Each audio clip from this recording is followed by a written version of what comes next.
Preston and Steve on 93.3 WMMR. 93.3 WMMR, the Preston and Steve Show. I'm Nick McIlwain. I'm here with Robert Zemeckis. We're talking about Flight, the new movie you directed, starring Denzel Washington.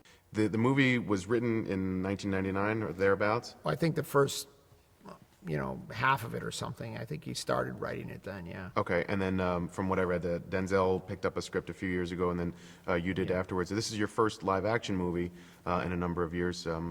What was the experience like coming back to do a movie like that? Just like riding a bicycle. Yeah. With this one, the movie that I think, or the incident that people will think about often, especially when watching the trailers, the Sully Sullenberg, the miracle on the Hudson. But in fact, the screenplay was written well before that ever happened. Did that come into play at all in the making of the movie? Or no, that's just life imitating art. We had this is a completely fictional story.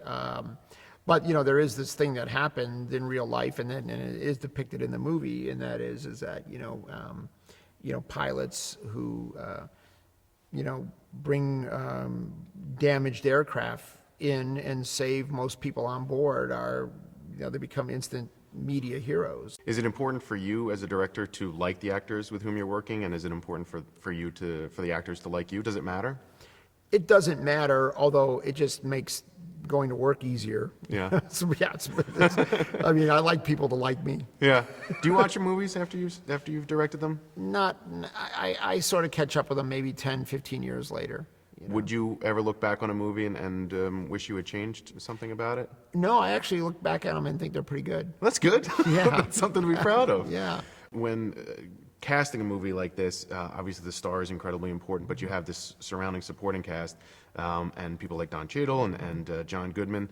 How much of a say do you have in the casting of the supporting cast? Did you choose anybody specifically for those roles? Oh no, that's the director's job. I cast everybody. Mm-hmm.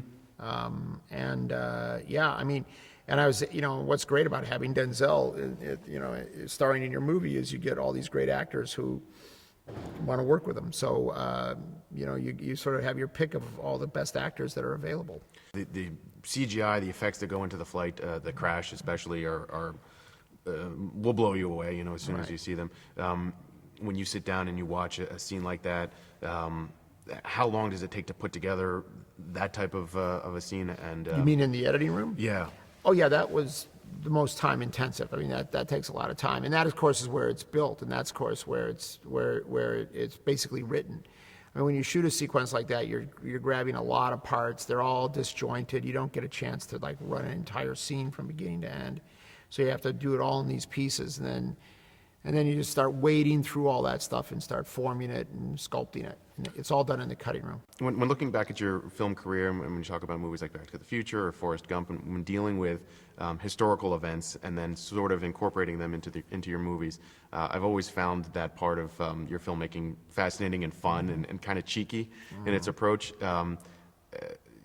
Forrest Gump seeing the presidents or Marty McFly coming back to the Lone Pine Mall versus the Twin Pines Mall. You got to have fun with that over the years. Yeah, it's great fun. Yeah. Is any of that work its way into this movie, into Flight? Any of that style? I don't know. I mean, I think,